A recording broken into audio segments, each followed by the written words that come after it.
We welcome you back to In Focus. A documentary is telling the story of the first freedom fighters from South Africa who were exiled during apartheid. The film, 12 Disciples of Nelson Mandela, has won awards in Toronto, Tribeca and Berlin. It was also broadcast on the American Public Television Network, PBS. Our Carolyn Turner has that story. 12 Disciples of Nelson Mandela is by New York filmmaker Thomas Allen Harris. It's a film about his stepfather, Benjamin PULE LEINAENG, known as Lee.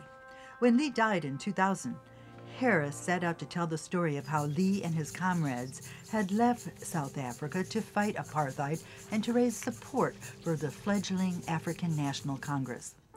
Harris says he was on a mission to discover who his stepfather really was.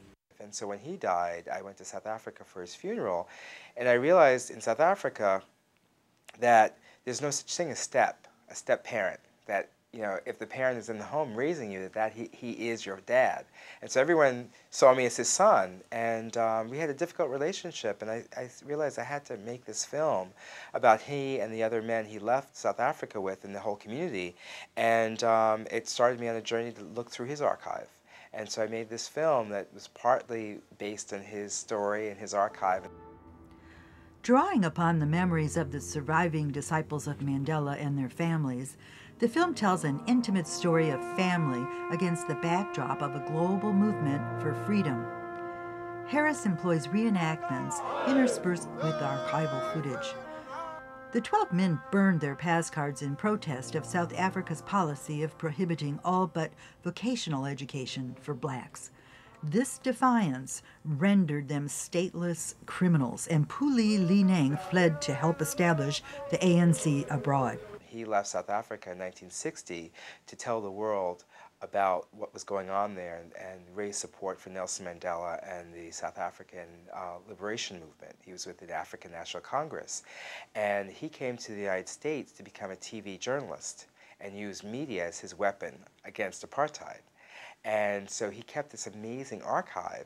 Harris's film tells the story of the struggle against apartheid through powerful archival material.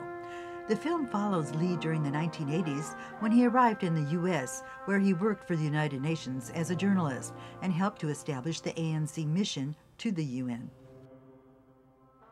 The efforts of Lee and the other disciples culminated in worldwide condemnation of the apartheid policies. Yet despite the protests, marches, and vigils, for the exiles, the dream of being able to return home waxed and waned with the headlines and newspaper reports coming from the front lines. These 12 from Bloemfontein helped to ignite a movement that swept the world, raising funds, organizing security councils, launching anti-apartheid missions, and generating armed resistance against an oppressive government. Everywhere they went, the houses, the events, the meetings helped to create disciples of us all. 12 Disciples of Nelson Mandela recovers PULE LEINAENG's history and the history of the 12 men.